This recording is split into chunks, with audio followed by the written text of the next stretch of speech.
Entonces, seguimos. El contacto del papá y el rol del hombre va a tener entonces todo que ver con nuestra percepción ante un montón de cosas que van a pasar a nuestro alrededor. Un punto sumamente importante es el contacto físico del hombre con la madre. A través de ese contacto físico, el niño reconoce al padre aún antes de nacer. Entonces, toda la vivencia que sienta esa mujer respecto a ese hombre, ser querida, acariciada, protegida, va a tener una importancia fundamental en ese niño una vez que nazca. Tiene una incidencia especial el tema si estamos en un clan muy patriarcal o en un clan muy matriarcal. ¿Sí? Los clanes suelen ser muy diferentes en esto.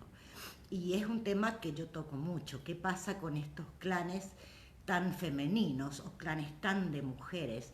Fíjense, por lo que estamos viendo, cuando un clan es un clan de mujeres o la visión del hombre no es lo tan positiva que podría ser, los hijos van a ser en general hijos sumamente dependientes, hijos que van a tener tal vez problemas económicos o problemas para terminar sus carreras, para decir, bueno, me voy a arriesgar a hacer un negocio nuevo, me voy a arriesgar a irme del país, me voy a arriesgar a hacer cosas diferentes, cosas que nadie en el clan ha hecho. Va a quedar esa codependencia porque el rol de la mujer es de protección. Entonces, la mujer en general, ¿sí? Va a querer que esos hijos tengan la edad que tengan, queden, estén cerca, estén pegados o comunicados permanentemente con ella. En cambio, el hombre, y lo podemos ver también en todas las razas de animales, ¿no? Que el varón es el que va a decir, bueno, hasta acá. Ahora tienes que hacer tu vida, tienes que tener tu familia o ir a buscar tu sustento. Este equilibrio, cuando el equilibrio es correcto, cuando realmente hay una parte paterna y una parte materna y las dos se ponen en juego, nos va a ayudar como adultos a poder relacionarnos con los otros de una manera mucho más segura. Y en este tema de las relaciones va a tener mucho que ver también el tema del parto. Entonces, vamos a mirarlo al revés, ¿no? Desde nuestros síntomas como adultos y si tuvo que ver o no con nuestro parto. Algo muy común, digamos, muy fácil de ver, es, por ejemplo, cuando nos molesta tener cosas en el cuello. Sí, tener pañuelos apretados, gargantillas, poleras. ¿Qué es lo que pasa? Tal vez hubo un problema con el cordón. Entonces, todo lo que tenga que ver con el cuello, con sensación de ahogo, va a tener que ver con ese momento del parto y si teníamos una o dos vueltas de cordón. En el momento del parto es un momento, digamos, crucial para el bebé, porque va a pasar de un ámbito 100% seguro. Piensen que ese niño no tiene frío, no tiene hambre, no está tranquilo, está en un muy buen ambiente, siempre y cuando la madre esté tranquila, ¿no? Pero va a pasar a un ambiente externo en el cual le van a pasar todas estas otras cosas y va a tener que luchar por su vida. Sí, estos bebés que lloran, que requieren atención, están tratando de llamar la atención para sobrevivir. Entonces, esos momentos del parto o el no soportar, que es lo que me pasa a mí, ¿no? No soportar ropa apretada, que las cosas nos ajusten porque sentimos que nos ahogamos. Otro tema es dónde me siento más seguro, en un espacio interno, o sea, para estar segura y tranquila tengo que estar bajo techo, en un lugar más acogedor, o me siento segura y tranquila en el exterior. En el parto se van a marcar esos rasgos de personalidad y va a tener que ver, por ejemplo, si es un parto con cesárea o es un parto natural, si después de haber nacido tuvimos que estar o no en incubadora, eso también va a afectar a nuestra personalidad. Eh, Creo que casi todos conocen este tema de la mariposa cuando sale, digamos, de la crisálida y se va a transformar en mariposa. Hay todo un periodo de tiempo en el que demora mucho en salir de su crisálida, en transformarse, y ese periodo tiene que ver con el endurecimiento de sus alas. De hecho, si uno apura ese proceso, la mariposa no va a poder volar nunca. Y este ejemplo lo pongo para que se den cuenta qué importante es para el bebé el proceso del parto. El proceso del parto va a tener que ver con su disposición y fortaleza ante la vida. Entonces, si un bebé nace, por ejemplo, por cesárea, digamos que es una cesárea programada en donde no hay contracciones, no hay ningún tipo de sufrimiento fetal, sino que se dice, bueno, tal día va a nacer, puede afectarnos después como adultos en sentir que necesitamos ayuda en la vida, en que las cosas tienen que ser sí o sí fáciles, en que no podemos luchar por nuestra propia subsistencia. Otro tema es el parto prolongado, o sea, un parto que demora demasiadas horas, en donde sí hay sufrimiento fetal, en donde las contracciones ya están poniendo tal vez hasta en peligro el bebé. Entonces puede pasarnos, si ese fue nuestro caso, nos puede pasar como adultos que nos sintamos vulnerables, que nos sintamos temerosos, que tengamos miedo a sufrir. Todos tenemos miedo a sufrir, pero no todos en la misma medida. ¿Qué pasa con los niños prematuros? Y cuando hablo de prematuros, hablo de prematuros de 6, 7 meses y que en general nacen con bajo peso y tal vez tienen que estar en incubadora. Los niños prematuros van a tener una diferencia, ¿sí?, digamos, de madurez con el resto. Esto no significa que sean más o menos inteligentes, ¿no? No estoy hablando de coeficiente ni de inteligencia emocional. Estoy hablando de un tema de madurez. Porque los 2 últimos meses del embarazo, piensen que ese bebé ya en los antes de los 2 últimos meses está totalmente formado. Entonces, ¿para qué va a estar en la panza si está totalmente formado? Y porque es un tema de maduración. Si hemos nacido prematuros, ¿sí?, podemos ser personas inmaduras emocionalmente, que necesitamos que nos demuestren de forma muy especial el afecto, o que sintamos que necesitamos llegamos tarde como para llamar la atención, ¿sí?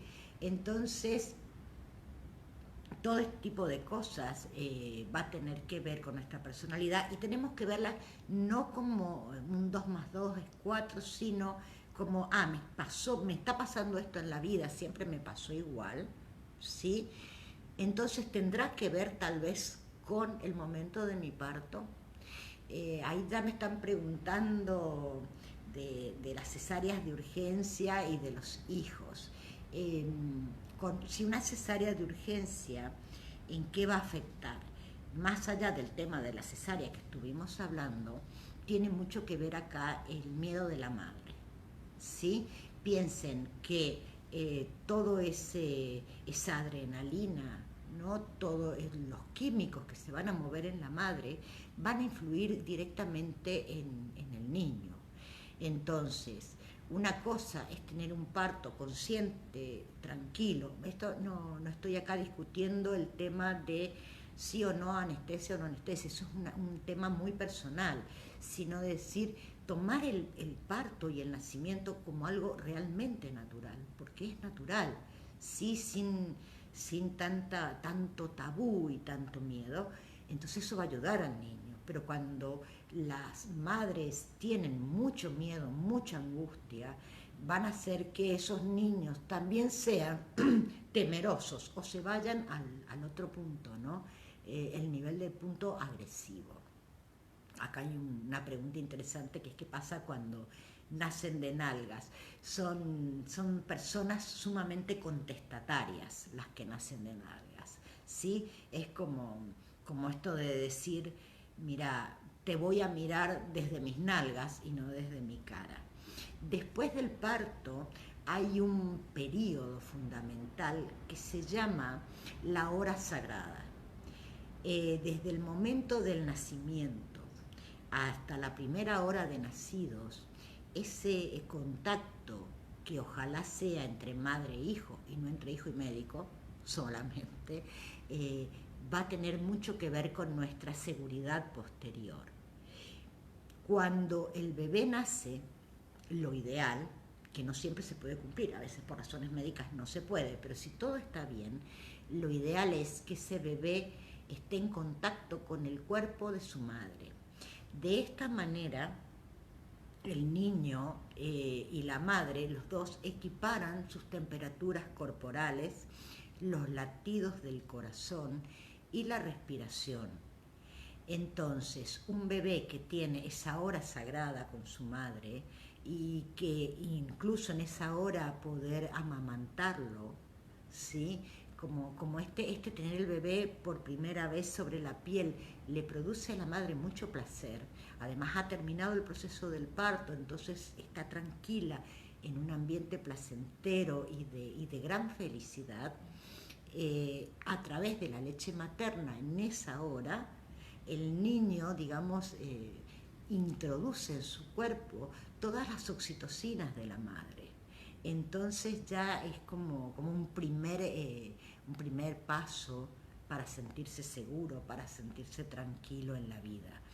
Fíjense cómo por tantos miedos, ¿no? Y por tantos recaudos médicos a veces se perdió durante mucho tiempo este tema que estamos hablando de la hora sagrada. Esto que antes era natural cuando los niños nacían en sus casas, o que ahora es natural porque muchísimos médicos lo hacen, y hay de hecho clínicas y hospitales que trabajan de esa manera.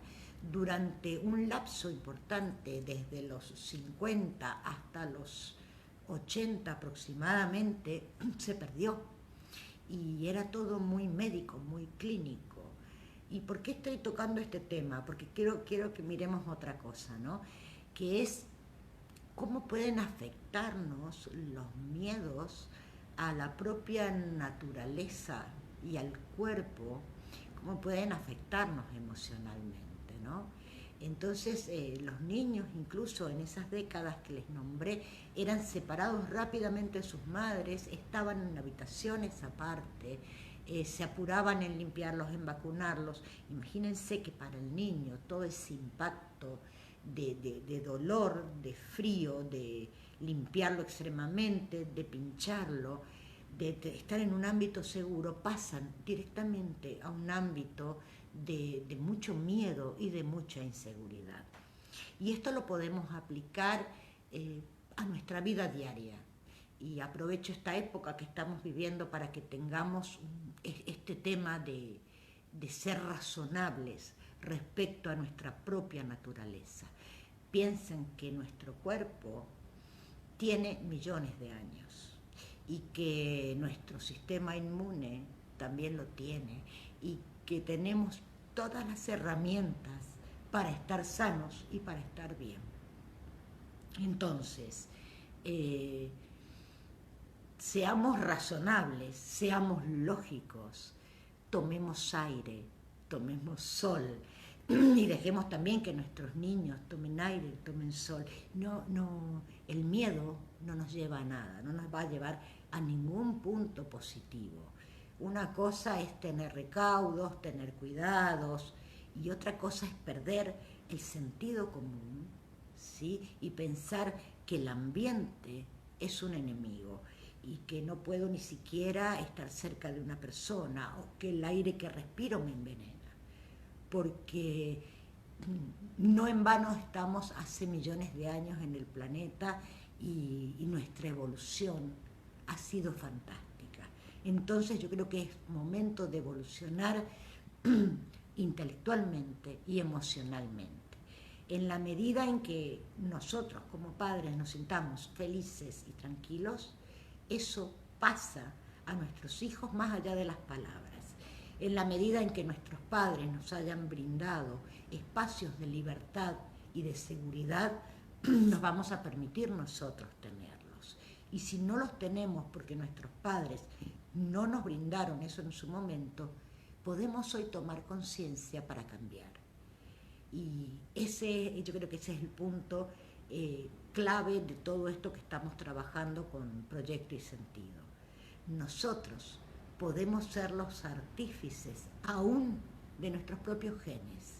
Entonces la toma de conciencia, el darnos cuenta, el cambiar la forma de pensar es la herramienta fundamental para tener buena salud, para ser felices, para ser prósperos.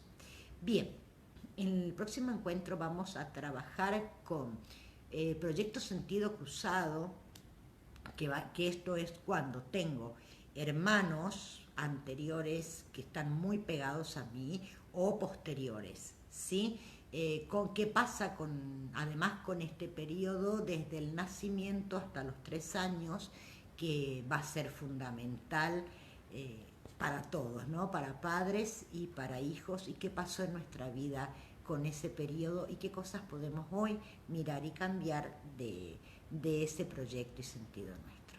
Los espero el próximo domingo y bueno, como siempre les digo, suscríbanse al canal de YouTube y recuerden que hago consultas online, así que pueden comunicarse a mi WhatsApp que está acá en la página, y los espero en el próximo programa y también personalmente. Gracias por estar ahí.